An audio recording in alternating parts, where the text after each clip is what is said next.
Nailipat na si dismissed Mayor Alice Guo sa Pasig City Jail.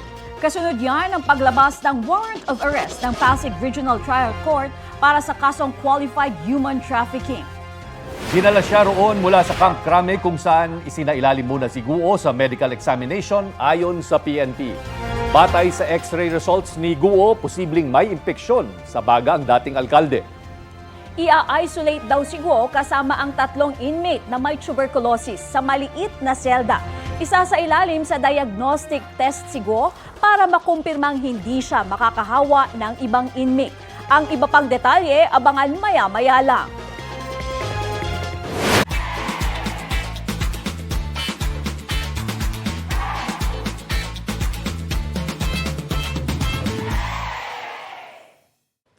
Kapuso, para sa mga maiinit na balita, mag-subscribe sa GMA Integrated News sa YouTube.